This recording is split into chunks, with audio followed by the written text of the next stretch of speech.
ஒழுங்குமுறை ஆணையங்கள். இந்த ஒழுங்குமுறை அப்படின்ற வார்த்தைக்கு என்ன அர்த்தம்? It regulates or control. சரிங்களா? கட்டுப்படுத்துது. அப்போ இது எப்படி பிரியும் சொன்னேன்? துறைகள் அடிப்படையில் பிரியும். Based on the portfolio. எந்த துறையில அது இருக்கோ அந்த துறைக்கு ஏற்ற மாதிரி என்ன பண்ணுவாங்க, அதை பிரிப்பாங்க. அப்ப சாலைகள் அப்படின்னு நம்ம சொல்லும் போது ரோட்ஸ், ரோடு எடுத்துக்கிட்டோம்னா நமக்கு என்னென்ன வரும்? அது வந்து நம்ம ஹைவேஸ்ன்னு சொல்லுவோம். கரெக்டா? நெடுஞ்சாலைகள் அப்படின்னு நம்ம சொல்லுவோம். இந்த ஹைவேஸ் அப்படின்றது நேஷனல் ஹைவேஸ் ஒன்று இருக்கு, தேசிய நெடுஞ்சாலைன்னு ஒன்று இருக்கு, மாநில நெடுஞ்சாலைகள் ஸ்டேட் ஹைவேஸ் இருக்கு. ஸ்டேட் ஹைவேஸ் இருக்கு.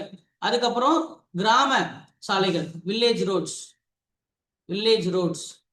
அதுக்கப்புறம் டிஸ்ட்ரிக்ட் ரோட்ஸ், மாவட்ட சாலைகள், மாவட்ட சாலைகள். இந்த டிஸ்ட்ரிக்ட் ரோட்ஸ், வில்லேஜ் ரோட்ஸ் அப்படின்னா லோக்கல் பாடி கட்டுப்படுத்தும், உள்ளாட்சி அமைப்புகள் கட்டுப்படுத்தும்.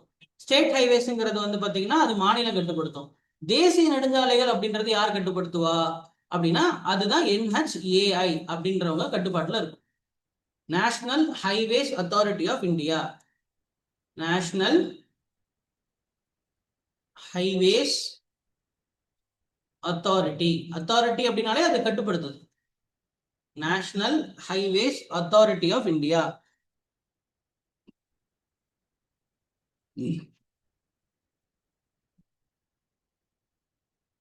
இந்த எதுக்கு முதல்ல இந்த மாதிரி ஒரு அமைப்பு தனியா வைக்கணும் அப்படின்னா அப்போதான் அது வந்து இண்டிபெண்டா செயல்பட முடியும், சுதந்திரமாக செயல்பட முடியும். ஏன்னா எல்லாத்தையுமே நம்ம அரசாங்கத்துடைய பொறுப்புல விட்டுட்டோம்னா ஒரு துறைன்னு அதை வந்து உருவாக்காம, சரியா, ஒரு டிபார்ட்மெண்ட் நம்ம உருவாக்காம அதை நம்ம விட்டுட்டோம் அப்படின்னா அதை ப்ராப்பரா வந்து நம்ம அதை வந்து சூப்பர்வைஸ் பண்ண முடியும். அப்போ அது இண்டிபெண்டா அந்த பிளேஸை நம்ம சூப்பர்வைஸ் பண்றதுக்கும், டெசிஷன்ஸை வந்து சுதந்திரமா எடுக்கிறதுக்கும், செல்ஃப் ரெகுலேட்டிங்கா இருக்கிறதுக்கும். செல்ஃப் ரெகுலேட்டிங் அதுவா தானா சரி பண்ணிக்கிற மாதிரி, தானா அந்த பிரச்சனைகளை சரி பண்ணிக்கிற மாதிரி நமக்கு இருக்கிறதுக்காகத்தான் இந்த அமைப்புகளை நம்ம வந்து அரசாங்கம் உருவாக்கி இருக்கு. இந்த அமைப்புகளை அரசாங்கம் உருவாக்கி இருக்கு. அப்ப பர்பஸ் என்ன, ரீசன்ஸ் என்ன? இண்டிபெண்டா இருக்கணும், அந்த செப்பரேட் டிபார்ட்மெண்ட் வந்து சூப்பர்வைஸ் பண்ணிக்கிறதுக்கு செல்ஃப் ரெகுலேட்டிங்கா இருக்கணும் அப்படின்றது அதோடைய காரணம். இப்போ இந்த மாதிரி பாடிஸ அரசாங்கம் சட்டம் போட்டு உருவாக்கலாம். சரியா? அப்போ ஒரு சட்டம், ஒரு ஆக்ட் போட்டு பாராளுமன்றத்தில் ஒரு சட்டம் போட்டு அந்த அமைப்பு உருவாயிருந்துச்சுன்னா, பாராளுமன்றத்தில் சட்டம் போட்டு ஒரு அமைப்பு உருவாயிருந்துச்சுன்னா அதை நம்ம ஸ்டாச்சுட்டரி நம்ம சொல்லுவோம். ஸ்டாச்சுட்டரி அப்படின்னு ஒரு வார்த்தை வந்துட்டாலே சட்டத்தால் உருவாகிய அப்படின்னு அர்த்தம். சட்டத்தால் உருவாகிய ஸ்டாச்சுட்டரி, ஸ்டாச்சுட்டரி ரெகுலேட்டரி, சட்டத்தால் உருவாக்கப்பட்ட ஒரு ஒழுங்குமுறை அமைப்பு, ஒழுங்குமுறை ஆணையம் அப்படின்னு நம்ம சொல்றோம். இதுக்கு ஒரு நல்ல ஒரு உதாரணம் பார்த்தீங்கன்னா RBI, ரிசர்வ் பேங்க் ஆஃப் இந்தியாங்கிறது ஒரு சட்டத்தால் உருவாக்கப்பட்டது. RBI ஆக்ட் அப்படின்ற ஒரு சட்டத்தின் மூலியமா தான் அது உருவாக்கப்பட்டது. RBI ஆக்ட் 1934 அப்படின்னு ஒரு சட்டத்தை என்ன பண்ணிருக்காங்க, போட்டிருக்காங்க. அந்த சட்டத்துல இருந்தா இன்னைக்கு வந்து ரிசர்வ் பேங்க் இருக்கு. ரிசர்வ் பேங்கோட வேலை என்ன? ரிசர்வ் பேங்க் வந்து எதை கட்டுப்படுத்தும் அப்படின்னா பணத்தை கட்டுப்படுத்தும். மணி, மணி சப்ளை, பணம், பணம் அப்படின்றது வேற, மணி சப்ளை பணப்புழக்கம் அப்படின்றது வேற. பணம், பணப்புழக்கம், வங்கிகள், பேங்கிங், மற்ற நாட்டுடைய நாணயங்கள், கரன்சி, அதர் கரன்சிஸ், பிற நாட்டு நாணயங்கள், அதை நம்ம ஃபாரெக்ஸ்ன்னு சொல்லுவோம். அந்நிய செலாவணி அப்படின்னு நினைப்போம், கேள்விப்பட்டிருப்போம் இல்லையா? அந்நிய செலாவணினா பிற நாட்டுடைய நாணயம், ஃபாரின் எக்ஸ்சேஞ்ச், அதான் சுருக்குனா ஃபாரெக்ஸ். இப்ப இது எல்லாத்தையும் கட்டுப்படுத்துறதோட வேலை என்ன? பணத்தை அச்சிடுறது, சரிங்களா, பணப்புழக்கத்தை கட்டுப்படுத்துறது, பண வீக்கத்தை கட்டுப்படுத்துறது. பணப்புழக்கம், பண வீக்கம், இன்ஃபிளேஷன், பண வீக்கம், பண வீக்கத்தை கட்டுப்படுத்துறது. பிற நாட்டுடைய நாணயங்களை நம்ம நாட்டுக்குள்ள புழக்கலாமா, புழங்க கூடாதா, வங்கிகளை கட்டுப்படுத்துறது. இந்த எல்லா வேலையிலும் கடன், வங்கினாலே கடன் வந்துடும். சரியா? கடன், வட்டி, இது எல்லாத்தையும் கட்டுப்படுத்துறது யாருடைய வேலை? ரிசர்வ் பேங்கோடைய வேலை. அப்ப அந்த ரிசர்வ் பேங்க் வந்து சட்டத்தால் உருவாக்கப்பட்டிருக்கு. அப்ப அது என்ன அமைப்பு? சட்டத்தால் உருவாக்கப்பட்ட ஒழுங்குமுறை ஆணையம், ஸ்டாச்சுட்டரி ரெகுலேட்டரி பாடி. ஆனா எல்லா அமைப்புகளும் அந்த சட்டத்தால் உருவாக்கி இருக்கணும்னு அவசியம் கிடையாது.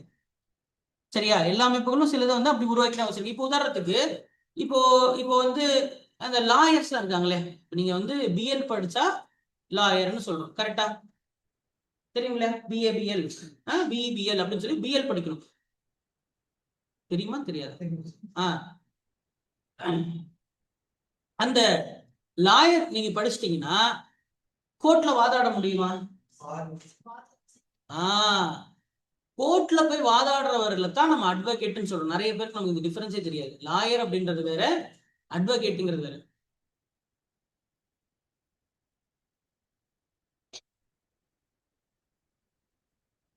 லாயர் அப்படின்னா அது பட்டம், படிச்சிருக்கீங்க அப்படின்றது அர்த்தம். ஓகேவா? அட்வொகேட்னா அந்த தொழிலை செய்யறது அட்வொகேட். இதே மாதிரி பேரிஸ்டர்னு ஒண்ணு இருக்கு. இப்ப காந்தி தான் பேரிஸ்டர். காந்தி, சரிங்களா, நேரு, இவங்க பேரிஸ்டர் பட்டம் பெற்றவர்கள். பேரிஸ்டர் அப்படின்னா லண்டன்ல பட்டம் படிச்சிருக்கு. லண்டன்ல வழக்கறிஞரா இருந்தா, லண்டன்ல படிச்ச வழக்கறிஞரா இருந்தா அவரை பேரிஸ்டர் அப்படின்னு அழைப்பாங்க. இந்தியாவில் ஒரு வழக்கறிஞர் வந்து பணி செய்யக்கூடிய நபரா இருந்தா அவர் அட்வொகேட்னு சொல்லுவாங்க. சரியா? பட்டம் படிச்சிருந்தா லாயர். அப்போ எப்படி அவர் அட்வொகேட்டை நம்ம வந்து ஒத்துக்க முடியும் அப்படின்னா, இப்போ இந்த இந்த கோர்ட்ல வந்துட்டு வக்கீல் தொழிலை செய்யக்கூடிய நபர்கள் எல்லாத்துக்குமே தனியா ஒரு அமைப்பு இருக்கு. அவங்களுக்கு ஒரு அந்த வக்கீல் எல்லாத்தையும் கட்டுப்படுத்தணும் நம்ம, இல்லையா? யார் சரியான வக்கீல், அவங்க சரியா தொழில் செய்யறாங்களா இல்லையா? ஏன்னா சட்டத்தை பாதுகாக்கிறவங்களே எனக்கு சட்டத்தை மீறினாங்கன்னா அப்போ அவங்களுக்கு எல்லாம் என்ன இருக்கு? தனியா ஒரு அமைப்பு இருக்கு. அவங்க எல்லாத்தையும் கட்டுப்படுத்தணும்ல. அப்ப அவங்களுக்காக வந்து என்ன இருக்கு? பார் கவுன்சில் ஆஃப் இந்தியா அப்படின்னு ஒரு அமைப்பு இருக்கு. இப்ப இந்த அமைப்பு வந்து சட்டத்தால உருவாகல. இது வந்து ஒரு செல்ஃப் ரெகுலேட்டரியா இருக்கு. இதெல்லாம் பாராளுமன்றத்துல சட்டத்தை போட்டு இப்படி ஒரு அமைப்பு இருக்கணும் அப்படின்னு சொல்லி என்ன பண்ணல, பார்லிமெண்ட் ஒன்றும் ஆக்ட் போட்டுல உருவாக்கல. இது அவங்களாவே என்ன பண்ணிட்டு இருக்காங்க? ஒரு செல்ஃப் ரெகுலேட்டிங் பாடியா என்ன பண்ணிருக்காங்க? உருவாக்கியிருக்காங்க பார் கவுன்சில் அப்படின்றது. அப்ப இந்த லீகல் ப்ரொஃபஷன், வழக்கு தொழிலை வந்து செய்யக்கூடிய நபர்களுக்கு வந்து பாத்தீங்கன்னா ஒரு ஸ்டாண்டர்ட்ஸ் இப்படிதான் இருக்கணும், இவ்வளவு கரெக்டா செய்யணும், இவங்களுக்கு ஒரு அடையாள அட்டை அப்படின்றதுக்காக இருக்கு. அப்ப இதெல்லாம் வந்து என்னது?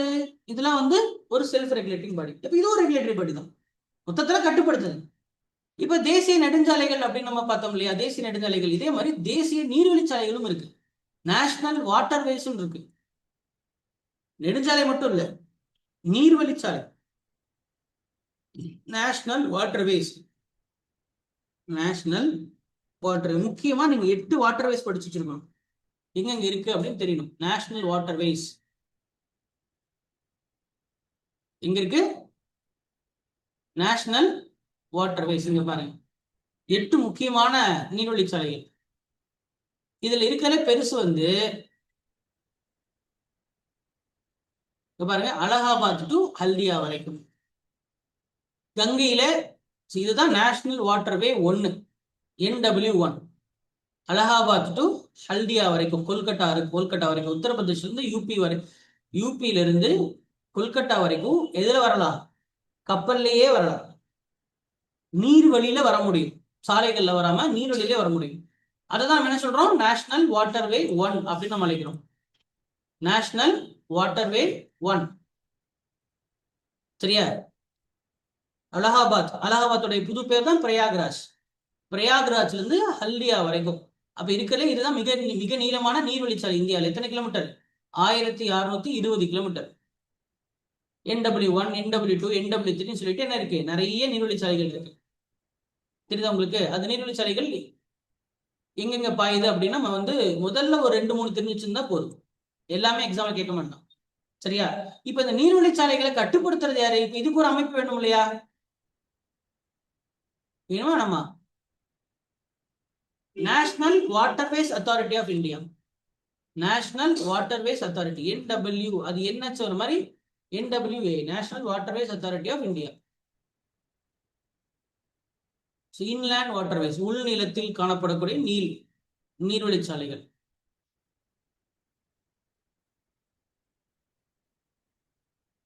அப்போ இது ஒரு அமைப்பு. இப்போ நம்ம வந்து என்ன பண்றோம்? இப்போ பணத்தை கட்டுப்படுத்துறத நம்ம பார்த்தோம் இல்லையா? பணம், பணப்புழக்கம், என்ன பார்த்தோம்? பணம், பணப்புழக்கம், மணி சப்ளை, இன்ஃப்ளேஷன், வங்கி, ஃபாரெக்ஸ், இதெல்லாத்தையும் யாரு கட்டுப்படுத்துறா? இதெல்லாத்தையும் கட்டுப்படுத்துறது RBIன்னு பார்த்தோம். அதே போல செபி அப்படின்னு ஒரு அமைப்பு இருக்கு. SEBI, securities and exchanges, securities and exchanges board of India. Securities and exchanges board of India, அது செபின்னு சொல்லுவாங்க. செபி இது எதை கட்டுப்படுத்துது அப்படின்னா செக்யூரிட்டிஸ். செக்யூரிட்டினா என்ன? செக்யூரிட்டி அப்படின்னா என்ன அர்த்தம்? ஏடிஎம் வாசல் வெளில இருப்பாரு அவரு, அந்த செக்யூரிட்டி இல்ல. சரியா? இந்த செக்யூரிட்டி அப்படின்றது பாதுகாப்புன்னு அர்த்தம் வராது. இது வந்து சொத்துகள் அப்படின்னு நம்ம சொல்லலாம். பத்திரம் அல்லது அசெட்ஸ். அசெட்ஸை தான் நம்ம என்ன சொல்றோம்? We call it security. ஏன்னா சொத்து நம்மளை பாதுகாக்கும்ல, அதனால அதை நீங்க என்ன ஞாபகம் வச்சுக்கோங்க. சொத்து இருந்தா நமக்கு ஒரு பாதுகாப்பா இருக்கும்ல, அந்த மாதிரி சொத்துக்களை நீங்க என்ன நினைச்சுக்கலாம். ஆமா. சோ சொத்துக்கள் அப்படின்றது வந்து அப்போ வீடு, தங்கம் இதெல்லாம் சொத்துக்கள் கிடையாது. இதெல்லாம் வந்து செபில வரக்கூடிய சொத்துக்கள் கிடையாது. சரிங்களா? ஸ்டாக் மார்க்கெட்லாம் சொல்லுவாங்க இல்லையா, பங்கு சந்தை, பத்திரங்கள், பாண்ட்ஸ், ஸ்டாக் மார்க்கெட்டு, பாண்ட்ஸ், இந்த மாதிரி பங்கு சந்தை இதெல்லாத்தையும் கட்டுப்படுத்துறது, பாண்ட்ஸை கட்டுப்படுத்துது, பத்திரங்களை கட்டுப்படுத்து. பத்திரங்கிறது நீங்க வீட்டு பத்திரம் கிடையாது. சரி, இது வேற பத்திரம். ஓகேங்களா? ஸ்டாக் மார்க்கெட், பாண்ட்ஸ் இதெல்லாம் வருது இல்லையா, இதெல்லாத்தையும் கட்டுப்படுத்துறோட வேலை தான் யாரு? செபி. சரி, இப்போ நம்ம இன்சூரன்ஸ் போடுறோம். சரியா? இன்சூரன்ஸ் நம்ம போடுறோம்.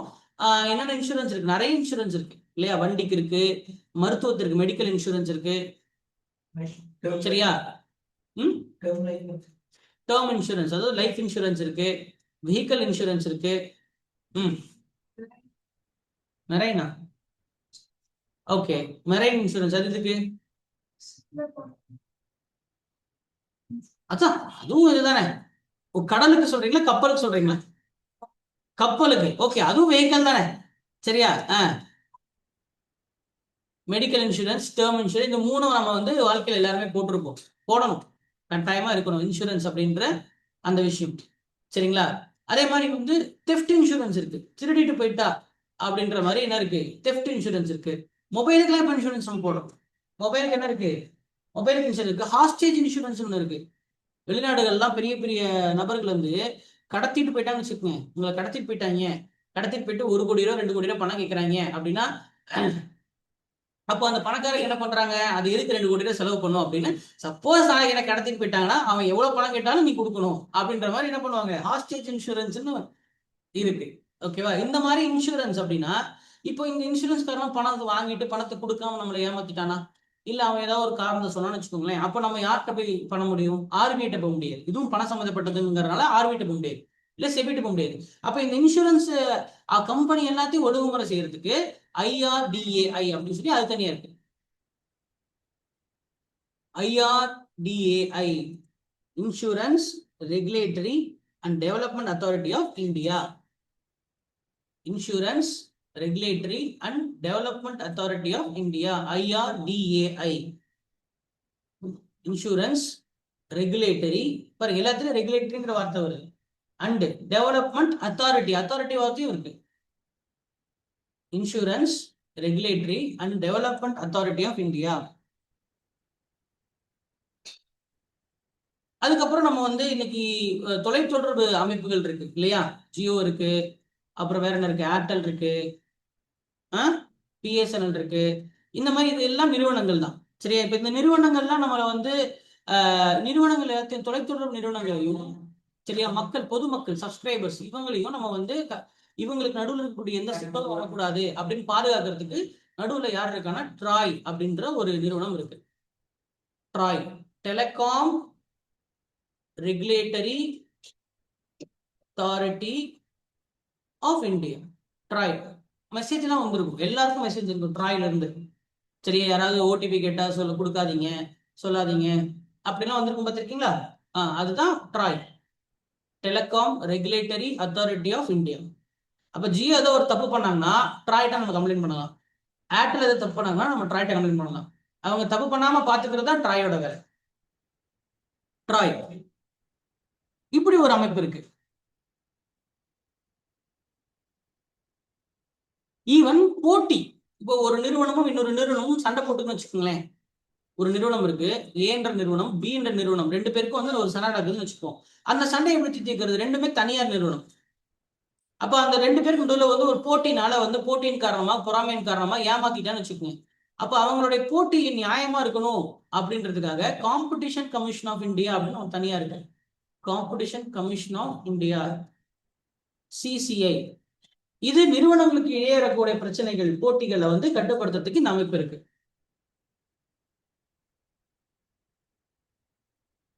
இப்போ ஜியோ ஏர்டெல் பொதுமக்கள் பொதுமக்களை இது பண்ணிடக்கூடாது அப்படின்றது தான் ட்ராய் இருக்கு.